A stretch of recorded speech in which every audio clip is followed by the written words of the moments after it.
ठरलं तर मग या मालिकेचा आजचा म्हणजेच 19 डिसेंबरचा रिव्ह्यू तुम्ही ऐकत आहात मंडळी. आजच्या भागात तुम्हाला दिसेल की प्रियाने या मैपतच्या डोक्यात नागराज विषयी संशय पेरलाय आणि मुद्दाम भांडण लावून दिले. आता हे तिने का केलंय ते मला काही कळलं नाहीये, पण तुम्ही बघा का केलंय हे कदाचित तुमच्या लक्षात येईल. सायली आता अर्जुनला बोलताना दिसते सुरुवातीला. काय हो, आजकाल प्रियाचं वागणं जरा विचित्रच झालंय ना. अश्विन भाऊजीला ती आता बोलत होती फोनवर तेव्हा म्हणत होती की मैत्रिणीकडे आहे, पण मागून आवाज मात्र माणसासारखा येत होता ना. अर्जुन म्हणतो, हो अगं सायली, मलाही तसं जाणवलं, पण तो आवाज ना जरा लांबून येत होता, त्यामुळे कुठल्याही कॉन्क्लुजनवर येणं जरा अवघड आहे. मग सायली म्हणते अर्जुनला, पण अहो मला ना सतत शंका येते बघा. नाही, प्रिया साक्षी गेल्यापासून त्या महिपतच्या संपर्कात असेल का? अर्जुन म्हणतो, जर असं असेल तर ती मोठी चूक करत असेल. ते काही असो, आपण शोधूच ते, पण सगळ्यात आधी आपल्याला बाबूला इथे आणायचंय. असं म्हणून अर्जुनने चैतन्याला कॉल करून सांगितलंय की बाबूला इथे आण. चैतन्याला फोनवर सांगतो तो, टॉप प्रायोरिटी मध्ये हे काम कर, आजच्या आज तुळजापूरला जा आणि बाबूला इथे घेऊन ये पनवेलमध्ये. चैतन्य म्हणतो, इथे पनवेलमध्ये? नाही म्हणजे अरे अर्जुन, त्याने तुला सांगितलं होतं की त्याने मारायची सुपारी दिली होती महिपतने त्याला वगैरे, पण अरे इथे आणलं तर त्या बाबूची आपल्याला काही मदत होईल असं वाटतं तुला अर्जुन? अर्जुन म्हणतो, हो वाटतंय मला, म्हणूनच तुला सांगतोय की त्याला इकडे आण. चैतन्य म्हणतो, बरं आणतो त्याला इकडे आजच्या आज आणि त्याची चांगल्या हॉटेलमध्ये राहण्याची व्यवस्था करतो. अर्जुन म्हणतो, नाही चैतन्य, हॉटेलमध्ये नको. नाही, बाबू इथे हा म्हणजे हे कोणाला कळता कामा नये. आपल्या ऑफिसचं स्टोरूम रिकामं आहे बघ, त्याला तिथे ठेव, त्या खोलीत ठेव बाबूला. आणि हे बघ, व्यवस्थित काळजी घे आणि मागच्या दाराने आज जा बरं का. चैतन्य म्हणतो, बापरे एवढं सगळं सिक्रेट ठेवायचंय? अर्जुन म्हणतो, हो चैतन्य, हे महत्वाचं आहे. बाबूला कन्व्हिन्स कर, तो इथे राहील तरच तो सेफ राहील, तरच तो नीट राहील, असं त्याला कन्व्हिन्स करून सांग. तू त्याला कन्व्हिन्स केलं तरच तो इथे येईल चैतन्य, आणि no mistake allowed Chaitanya, got it ना? चैतन्य म्हणतो, हो बाबा, ऑन इट. आणि असं म्हणून त्यांनी फोन ठेवलाय. सायली आता अर्जुनला विचारते, बाबू आजच येईल का पनवेलमध्ये? अर्जुन म्हणतो, हो चल आता आपण निघूयात. आता हे दोघं कुठेतरी बाहेर गेलेत. इकडे बघा, पुढच्या सीन मध्ये आपण बघतोय की नागराज तगमग तगमग करत असतो. आता याची पाळी असते ना तिथे मैपतवर लक्ष ठेवायची, पण त्याला घराच्या बाहेर काही जाता येईना. अचानक आता तो बाहेर जायला लागतो बरं का एकदम. सुमन ओरडून म्हणते, अहो कुठे बाहेर चाललात का? नागराज खूप चिडतो आणि म्हणतो, काय ग ए सुमन, बाहेर जाताना अडवायलाच पाहिजे का? काय ग ए, मुद्दाम करतेस ना मांजरीसारखी, त्यामुळे सारखी अडवी जातेस ना तू? असं बोलत असताना त्याचा घसा अजूनही बसलाय बरं का प्रेक्षकांनो. आता ही सुमन म्हणते, हे बघा मी एवढंच म्हणते की बाहेर जात असाल तर भाऊजीला सांगून जा, आणि तसंही तुम्ही जेवायला घरी येणार आहात का? नागराज म्हणतो, ए सुमन, तुला ना मी आता, तो तिला काही दटवणार, काही धमकी देणार, तेवढ्या प्रतिमा आत्या येताना तो बघतो आणि लगेच कोड बोलून म्हणतो, अगं सुमन, मी सांगितलं ना तुला मी आहे जेवायला. हे त्याचा घसा बसलेला आहे, असा तो आवाजातच बोलतोय, काल जसा बोलत होता तसा. आणि म्हणतो, अगं मी कॉल करायला जरा बाहेर चाललोय, आलोच घरात. असं म्हणून आता तो बाहेर जातो फोन करण्यासाठी, म्हणजे घराच्या बाहेर. इकडे प्रतिमा आत्या आणि सुमन मग एकमेकींकडे नुसत्या बघायला लागतात. आता या सगळ्यांनी डोळ्यात तेल घालून नागराजकडे लक्ष द्यायचं ठरवलंय, त्यामुळे हा जो नागराज आहे ना तो जरा अडचणीत आलाय. इकडे प्रिया या मैपतवर लक्ष ठेवून असते. मैपत गाणे म्हणत असतो, ट्याव ट्याव ट्याव ट्याव चालू असतं त्याचं काहीतरी. बाय द वे तो प्रियाला चिडवण्यासाठी हे गाणं म्हणत असतो बरं का. नागराजने फोन केलाय आता प्रियाला. आता प्रिया म्हणते, काय हो काका, तुमचा आवाज अजूनही बसलेलाच आहे का? नागराज म्हणतो, ए बाई अगं बरा नाही झालाय आवाज, म्हणूनच असं बोलतोय ना, आणि काय सांगतोय ते नीट ऐक. प्रिया म्हणत असते, ओ काका ऐका ना, तुम्ही काही बोलूच नका, तुमचा आवाज अजिबात ऐकण्यासारखा राहिलेला नाहीये. बरं ते तुम्ही लवकर येताय ना इकडे, मला जायचंय घरी, मी फ्री होईल तुम्ही आल्यावर. नागराज म्हणतो, ए बाई माझ्या डोक्यावर नको बसू. अगं मैपतने काल आधीच माझ्या घशाची वाट लावली आहे, त्यातनं माझ्या डोक्याची मंडई केली आहे या दादाने, तू नको करू ग बाई अजून. प्रिया म्हणते, का काय झालंय घरी? नागराज म्हणतो, अगं बाई तुला तेच सांगायला फोन केलाय मी. हे बघ, मला आज रात्री तिथे येता येणार नाहीये, महिपत पाशी थांबायला जमणार नाही मला. आता असं जेव्हा नागराज बोलतो तेव्हा प्रिया म्हणते, ओ काय बोलताय काका, आता येणार नाही म्हणजे काय? अहो काही ऑप्शन नाहीये का? अहो मला काही इथे 24 तास थांबता येणार आहे का? नागराज म्हणतो, अगं ए प्रिया, दादा माझ्यावर वॉच ठेवून आहे. हे बघ, दादाने फरमान काढलंय, फरमान. रात्रीचा जर मी घराबाहेर गेलो ना तर, अगं त्याने नाही सांगितलंय ग जायला, जर मी घराच्या बाहेर गेलो तर तोही माझ्या मागे येणार असं बोललाय तो. प्रिया आता मुद्दाम नागराजला टोचून बोलते बरं का आणि म्हणते, "काय काका, दाराबाहेर बांधलेल्या कुत्र्याची अवस्था पण चांगली असते हो तुमच्यापेक्षा." नागराज प्रियावर ओरडतो, "ए प्रिया." प्रिया म्हणते, "ओ काका, उगाच गुरगुरू नका.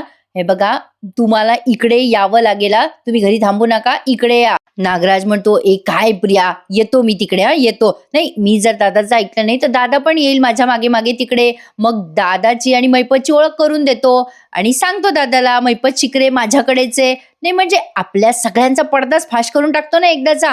प्रिया म्हणते, "ओ काका, एवढं सगळं बोलायची गरज नाहीये. तुम्हाला मॅनेज नाही करता येत का हो त्या किल्लेदारला? 3 वर्ष तुम्ही माझ्याकडून काही शिकला नाहीत का?" नागराज म्हणतो, "ए बाई, तुझ्याकडूनच मॅनेज करतोय म्हणूनच सांगतोय की रात्री आज जमणार नाहीये. आज रात्री कर ग मॅनेज प्रिया, कर ग."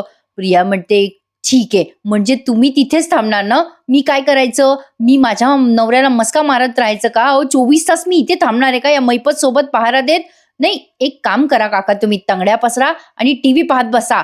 नागराज आता काही बोलणार तेवढ्यात तिकडनं प्रियाने फोन ठेवून दिलाय. पर्याय नसल्यामुळे प्रियाला आता मैपत जवळ लक्ष द्यायला थांबावं लागतं. पण इकडे मात्र आता हिच्यावरची शंका वाढतच चालली आहे, अश्विनची आणि घरच्यांची सुद्धा. असं कोणी बाई रात्रभर घराच्या बाहेर राहते का? काही आपलं दाखवतात मालिकेमध्ये.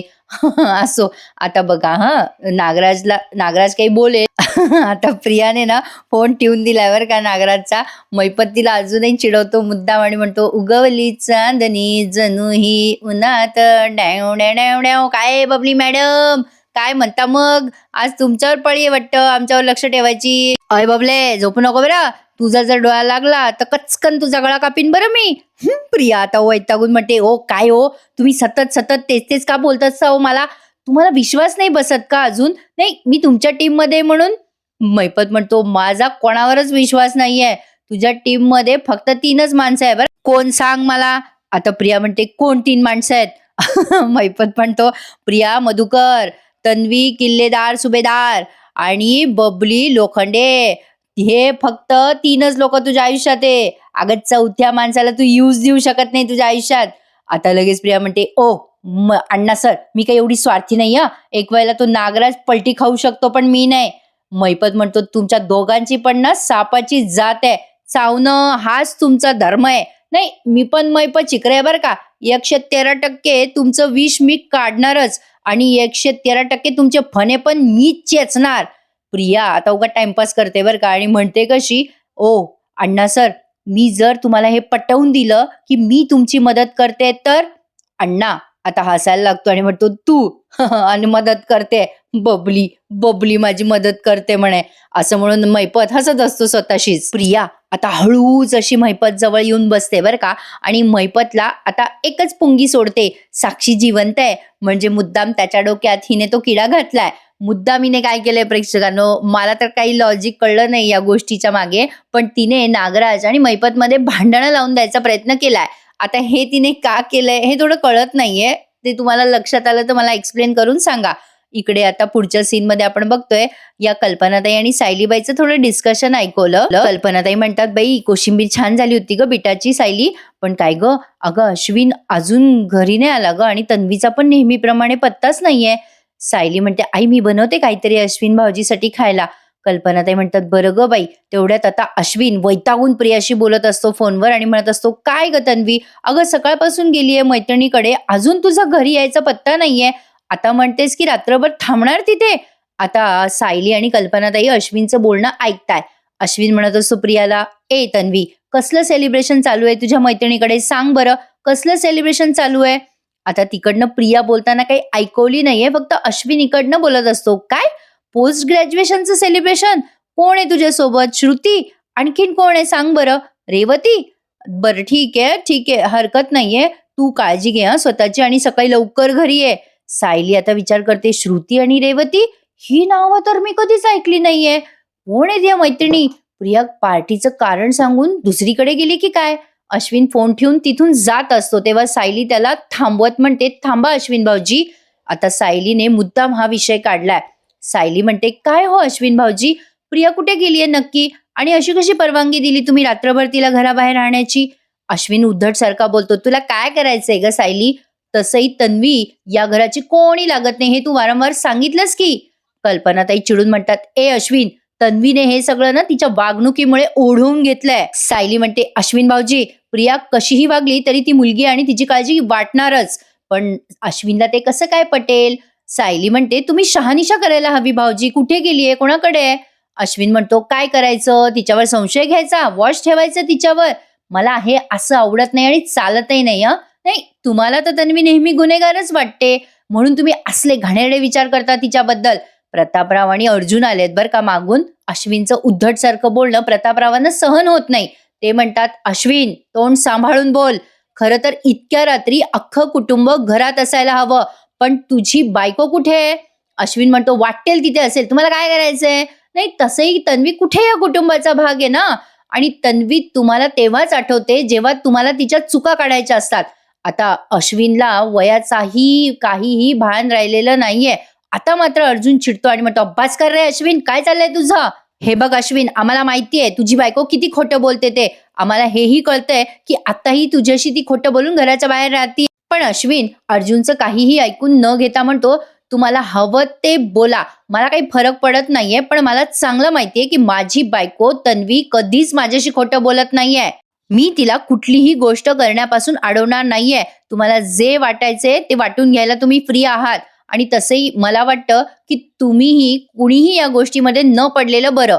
असं तो त्याच्याच घरच्यांना उद्धटसारखा बोलतो आणि निघून जातो. कसला तोंडावर पडेल हा प्रेक्षकांनो, याला जेव्हा कळल याची बायको काय आहे नेमकी, कुठल्या अवतारात आहे, कुठल्या प्रकारात आहे, तेव्हा या बिचारीची काय अवस्था होईल हो. मी विचार करू नये, मला कसं तरी होतंय. असो, असा हा उद्धटसारखा बोलतो आणि चालला जातो. आणि आता इकडे प्रतापराव म्हणतात, जाऊ द्या ना, रोज मरे त्याला कोण रडे. कल्पनाताई म्हणतात, जाऊ द्या बरं पोरांनो, तुम्ही आराम करा आणि नका विचार करू या गोष्टीचा, गोंधळ घालू द्यात त्यांना, असं थोडक्यात त्यांना सांगायचंय. मग अर्जुन म्हणतो, डॅड तुम्ही पण आराम करा. सायली आणि अर्जुन आता त्यांच्या बेडरूम मध्ये जातात. आणि सायली म्हणते, पाहिलं का, प्रिया घरात नसली ना हो तरी भांडणं बरोबर लावून देते ती सगळ्यांमध्ये.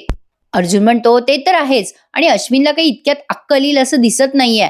प्रेक्षकांनो, आता नवीन मालिकेचा प्रोमो आलाय बरं का. मालिकेमध्ये आपल्याला असं दिसतंय की सुमन आता लवकरच अर्जुन सायलीला नागराजचं सत्य सांगणार आहे. हा प्रोमो मी तुम्हाला माझ्या दुसऱ्या चॅनलवर दिलाय. चॅनलचं नाव आहे अनघा विथ स्टोरी. नक्की बघा, नसेल बघितला तर. आता इथे चैतन्याचा फोन आलाय अर्जुनला. अर्जुन म्हणतो, बोल चैतन्य, काय अपडेट? चैतन्य म्हणतो, आणलंय मी बाबूला इकडे पनवेलमध्ये आणि आपल्या ऑफिसच्या स्टोरूम मध्ये ठेवलंय अर्जुन. आणि बाबूला ना तुझ्याशी बोलायचंय. अर्जुन म्हणतो, ठीक आहे, त्याला सांग मी उद्या सकाळी येतो तिथे, मग बोलूयात. चैतन्य म्हणतो, नाही रे अर्जुन, त्याला आत्ताच्या आत्ता तुझ्याशी बोलायचंय. अर्जुन म्हणतो, बरं दे फोन त्याला. चैतन्य बाबूजवळ फोन देतो. बाबू म्हणतो, हॅलो हॅलो साहेब, मी बाबू बोलतोय. मग अर्जुन म्हणतो, हा बोल बाबू, काही प्रॉब्लेम झालाय का? बाबू म्हणतो, नाही साहेब, प्रॉब्लेम नाहीये काही, पण मला लई भीती वाटते हो. त्या महिपतला समजलं मी इथे तर. अर्जुन म्हणतो, नाही बाबू, काळजी करू नकोस, कोणाला कळणार नाही, तू इथेच माझ्या ऑफिसमध्ये, आणि तुला काही लागलं सवरलं तर चैतन्य साहेबांना सांग. बाबू म्हणतो, हो ठीक आहे अर्जुन साहेब. अर्जुन म्हणतो, मी सकाळी येतो तुला भेटायला. बाबू ठीक आहे असं म्हणतो आणि मग अर्जुनही फोन ठेवून देतो. चैतन्य आता बाबूला म्हणतो, ए बाबू, तू काही टेन्शन घेऊ नकोस, मी आहे ना. आता बाबू तिथे रिलॅक्स आहे, पण तरी त्याला महिपतची भीती आहेच. पण महिपत सध्या किडनॅप आहे ना प्रिया आणि नागराजच्या तावडीत. अरे किती दिवस या महिपतला किडनॅप करून ठेवणार आहे ते प्रेक्षकांनो. पण मला असं वाटतं की नागराज आणि महिपत एकमेकांमध्ये युती करतीलच साक्षीच्या विषयावरनं. काय वाटतं तुम्हाला, नक्की कळवा. आता सायली अर्जुनचा थोडा रोमॅन्टिक सीन तुम्हाला बघायला मिळणार आहे. सायली म्हणते, उद्या सकाळी तुम्ही बाबूला भेटायला जाल तेव्हा मी पण येऊ का? सायली असं विचारल्यावर अर्जुन म्हणतो, हो ये तू सुद्धा, आणि सिनियरकडे पण जाऊ तिकडनं आपण. झोपूयात आता सायली, चल. सायली म्हणते, अहो प्रिया खरंच पार्टीला गेली असेल का? ती फसवत तर नसेल ना अश्विन भाऊजीला? मला सतत असं वाटतंय की मैपत कुठे हे प्रियाला माहित असेल का? अर्जुन म्हणतो, असेलही कदाचित. मैपत आपल्याला सापडला जरी ना सायली, तरी तो सांगेल का आपल्याला त्या मिस्ट्री मॅन बद्दल? आणि सायली, आपल्याला तो मिस्ट्री मॅन सापडणं गरजेचं आहे. तो जो मिस्ट्री मॅन आहे ना, तो कुठेतरी लपून बसलाय असं वाटतंय. मैपत समोर, म्हणजे मैपतने सगळं कन्फेस केलंय प्रतिमात्यासमोर, ही बातमी कदाचित त्याच्यापर्यंत पोहोचली असावी. सायली म्हणते, हो ना, आपल्याला हे छोटे छोटे तुकडे जुळवायचे, तरच मोठं चित्र मिळेल आपल्याला. त्या चित्रात त्या सुपारी देणाऱ्या माणसाचा चेहरा नक्की असेल. त्यासाठी आपल्याला आणखीन तुकडे जुळवायची गरज आहे अहो. अर्जुन म्हणतो, करू, सगळं करू. आता झोपतेस का? हे तो वैतागून नाही बोलत, पण म्हणतो की चल झोपूयात. आता तो जेव्हा झोपायला जाणार तेवढ्यात त्याची मान आवटळते. सायली म्हणते, "अगं बाई काय झालं अहो?" अर्जुन म्हणतो, "अगं काही नाही गं, मान दुखायला लागली बघ अचानक." सायली म्हणते, "बसा बरं, जरा बाम लावून देते." आता अर्जुन तिथे खाली बसलाय आणि सायली त्याला असं त्याच्या मानेला चोळून देते. आता त्याला थोडंसं बरं वाटतं. जेव्हा ती बाम लावते तेव्हा हा रोमॅन्टिक सीन आहे बरं का. सायली आता तो बाम लावता लावता अर्जुनला म्हणते, "आमचे मधुभाऊ ना लहानपणी आम्हाला असे खांद्यावर घेऊन सगळीकडे फिरायचे आणि मग दुखायची त्यांची पण मान. मी असंच मधुभाऊंना बाम लावून द्यायचे आणि मग त्यांना बरं वाटायचं." अर्जुन म्हणतो, "हो ग सायली, तुझ्या हातात जादू आहे." सायली म्हणते, "हातातच नाही बरं, माझ्या पायात पण जादू आहे. मधुभाऊंची कंबर दुखत असली ना, की मी मधुभाऊंच्या पाठीवर पाय दिले लहानपणी, की त्यांना बरं वाटायचं." अर्जुन म्हणतो, "हो, खरंच की काय? आता पण दाखव बरं माझ्या कमरेवर उभं राहून. बघतो तुझ्यात ती जादू अजून आहे की काय?" सायली म्हणते, "ओह, काहीतरीच काय? तेव्हा मी 8-10 वर्षाची होते बरं. आता तुमच्या लेकीला सांगा बाबाची पाठ दाबायला." आता हे ती एकदम बोलून जाते. तेव्हा अर्जुन पटकन वळतो आणि म्हणतो, "आ, काय म्हणालीस?" सायली म्हणते, "अहो असे कसे वळलात? मान दुखते ना?" अर्जुन म्हणतो, "बरी झाली ती." "ए बोल ना सायली, आत्ता काय बोललीस?" सायली आता लाजायला लागते. अर्जुन म्हणतो, सायली तू अशी लाजलीस ना, की माझ्या डोळ्यासमोर सगळं ब्लर होऊन जातं गं. बोल ना गं सायली, काय बोललीस आत्ता मगाशी?" सायली म्हणते, "अहो मी म्हणाले, तुमची लेक आली ना, की तिला सांगा तुमची पाठ चेपून द्यायला." अर्जुन म्हणतो, "मग त्यासाठी तयारी तर करावी लागेल ना आपल्याला आत्तापासूनच." मग सायली पुन्हा लाजते आणि एवढाच काय तो क्षण यांच्यातला दाखवलाय. तयारी यांची अजून सुरूच आहे. झाले मालिकेला 2 वर्ष. असो. आता प्रिया म्हणते, "आता इकडे बघा, या मैपतला उगाचच मॅनिप्युलेट करायला लागते बरं का. हे प्रत्येक जण एकमेकांशी माइंड गेम खेळतायत हे तिघे जण. मैपत नागराजशी खेळतो, प्रियाशी पण खेळतो आणि प्रिया या दोघांशी माइंड गेम गेम खेळत राहते. म्हणजे दोघांचं भांडण आणि तिसऱ्याचा लाभ असं म्हणायला हरकत नाहीये प्रियाच्या बाबतीत. मैपतला ती म्हणते, "बोला ना अण्णा सर, आहे ना साक्षी जिवंत? साक्षी जिवंत आहे ना?" "अण्णा सर, साक्षी कधी जेलमध्ये मेलीच नव्हती. तुम्ही तिला अलगद जेलमधनं बाहेर काढलंय आणि आता ती वेगळी ओळख घेऊन बाहेर वावरतीये. बरोबर ना अण्णा सर?" महिपत राग राग प्रियाकडे बघतो आणि तिला म्हणतो, "तुझ्या मेंदूला बुरशी आले का ग बबले? माझी पोर मेलीये हे अख्ख्या जगाला माहितीये. रडून रडून येडा झालो मी. कोणाला असं ओळख बदलून फिरता येतं का ग? काय ग ए खाऊ आहे का?" प्रिया म्हणते, "नाही नाही नाही, अजिबात खाऊ नाहीच आहे अण्णा सर. एका बाईला स्वतःचं रूप बदलणं खूप अवघड असतं अण्णा सर. म्हणून तर मी साक्षीला लगेच ओळखलं." महिपत म्हणतो, "तू?" प्रिया म्हणते, "मग मी साक्षीला स्वतःच्या डोळ्याने बघितलंय. नाही म्हणजे नागराजने आधी मला सांगितलं होतं साक्षी जिवंत आहे, पण स्वतःच्या डोळ्याने पाहिल्यावर मग माझा विश्वास बसला." मैपत म्हणतो, "हे तुला सगळं नागराज शेठने सांगितलं?" प्रिया म्हणते, "कसला शेठ आणि कसला काय? ओ अण्णा सर, तुम्ही त्याला जे नाव दिलंय ना ते करेक्ट आहे. तो ना सापच आहे. सापच आहे तो. म्हणून तर त्याने लगेच सांगून टाकलं मला साक्षी जिवंत आहे." "ओ अण्णा सर, अहो मी तुमच्या टीम मधली आहे. नाही विचार करा ना, साक्षीचं एवढं मोठं सत्य मी पोलिसांना नाही तर घरातल्या घरात अर्जुनला सांगायला कितीसा वेळ लागला असता मला हो." असं बोलल्यावर महिपत तिच्याकडे बघतच राहतो. प्रिया आता तिथे बाजूला असलेल्या माठातनं पाणी काढते. मला वाटलं महिपतला देते की काय, पण ते ती स्वतःच पिते. महिपतला देत असते पण त्याचा हात बांधलेला आहे ना. महिपत तिच्याकडे असा रागाने बघतो. प्रिया म्हणते, "जागे व्हा अण्णा सर, जागे व्हा. जरा माणसांना ओळखायचं शिका. ज्या माणसाला गेली 25 वर्ष तुमचा मित्र मानताय तो तुम्हाला धोका दिलो, पण मी नाही देणार. त्याच्या नादाला लागून ज्या मुलीला तुम्ही जमिनीत पुरायला निघाला होतात ना, आज तीच मुलगी जीवाच्या आकांताने तुमच्या मुलीचं रक्षण करते." अरे किती फेका मारते ही प्रेक्षकांनो. हिचा आणि साक्षीचा दूर दूरवर संबंध नाहीये, पण त्या अण्णाच्या डोक्यात काय घातलं बघा. आता पाणी पिते स्वतःच. मैपत या गोष्टीचा विचार करायला लागतो. प्रिया आता मनातल्या मनात विचार करते, हा निघाला हुकुमाचा एका. तो कधी काढायचा हे मला चांगलं माहिती आहे. मैपतला आता खरंच असं वाटायला लागतं की नागराजने त्याला धोका दिला. प्रियाने हा प्रयत्न का केला ते थोडं मला कळत नाहीये प्रेक्षकांनो. आता तिला या दोघांमध्ये भांडण लावून असं काय मिळणार आहे बघू, कळेलच आपल्याला येणाऱ्या भागांमध्ये. पण मला नाही वाटत की या दोघांमध्ये जास्ती काळ भांडणं टिकतील. या बाबतीत तुम्हाला काय वाटते हे कमेंट करून नक्की सांगा. पण या सगळ्या भांडणामध्ये त्या सचिनचं एक्सपोज करायचं राहूनच गेलंय. तर असो, इकडे सुभेदारांच्या घरी चालू आहे नाश्ता आणि आज विशेष म्हणजे टेबलावर न बसता सगळे तिथे हॉलमध्ये बसले सोफ्यावर. विमल म्हणत असते, अहो अस्मिताताई, सायलीताईंनी तुम्हाला आवडतो म्हणून खास उपमा केलाय बरं. अस्मिता म्हणते, "थँक सायली." सायली म्हणते, "काय अस्मिताताई, थँक काय त्यात?" मग आता प्रतापराव म्हणतात, "बाई अस्मिता, सगळं घर तुझ्याभोवती फिरतंय बरं का आता." कल्पनाताई म्हणतात, "अहो आता जास्ती दिवस नाहीयेत बरं. एकदा का बाळ झालं, की आपला सगळ्यांचा फोकस बाळाकडेच राहील." अर्जुन म्हणतो, "राईट मम्मा. नाही म्हणजे कोणी आपल्याला विचारलं, की अस्मिताईची काळजी घेताय ना, तर मी त्यांना सांगेल, "कोण बाबा अस्मिताई?" गंमत चालू आहे थोडी जरा. आता ही अस्मिता उपमा खाते आणि म्हणते, "खरंच छान झाला गं सायली उपमा, पण हल्ली तुझ्या हातचा नाश्ता मिळणं जरा रेअरच झालंय बाई." सायली म्हणते, "हो ना अस्मिताताई, गेले काही दिवस मी लवकर घराबाहेर पडतीये ना कामासाठी म्हणून." कल्पनाताई म्हणतात, "असू देत गं, घरातलं सगळं करायचं, मग अर्जुनला त्याच्या कामात मदत करायची, सोपं आहे का?" आता बघा हां प्रेक्षकांनो, तेवढ्यात आता या प्रियाबाई आल्यात बरं का घरी. या दोघांचं बोलणं या सगळ्यांसमोर सुरू आहे. प्रिया कशी नाटकी बोलते बघा ना अश्विनशी. "अरे अश्विन निघालास?" अश्विन निघालेला असतो आणि तेव्हा ही घरात येते आणि म्हणते, "काय रे अश्विन निघालास? अरे किचन फ्री असेल तर मी तुझ्यासाठी नाश्ता करणार होते अरे." जसं काही प्रियाने जोक मारलाय म्हणून अर्जुन सायली हसतात. आणि अस्मिता पण हसते, कल्पनाताई पण हसतात. म्हणजे ही नाश्ता करणार होती त्याच्यासाठी बरं का प्रेक्षकांना हा मोठा जोकच होता. अश्विन पण हसत म्हणतो, "हो अगं आवडलं असतं मला, पण मला निघावं लागेल. पण तुझी पार्टी कशी झाली?" प्रिया म्हणते, "पार्टी ना? अरे छान झाली, खूप मस्त झाली. अरे सानिकाने सगळं बाहेरूनच ऑर्डर केलं होतं मग काय?" आता अश्विन तिला पकडतो ना आणि म्हणतो, "सानिका? अगं कोण सानिका? तू तर मला रात्री श्रुती पोस्ट ग्रॅज्युएट झाली असं सांगितलं होतं ना, तर सानिका कुठून आली?" आता अश्विनने असं बोलल्यावर सगळेच जण यांच्याकडे बघायला लागतात. आता प्रिया नेहमीप्रमाणे याला पलटवणारच आहे, त्यात काही शंका नाहीये. पण हा एपिसोड इथे संपलाय बरं का प्रेक्षकांनो. आता पुढच्या भागात आपण बघतोय, पुढचा प्रोमो आपल्याला दिसतोय, की सुमन आता ठरवते, आता इतके दिवस मी गप्प होते, पण आता नाही राहणार. ती सायलीला सांगते, की "मला तुला आणि अर्जुनला काहीतरी सांगायचंय सायली." महिपत नागराजचे भांडणं होत असतात.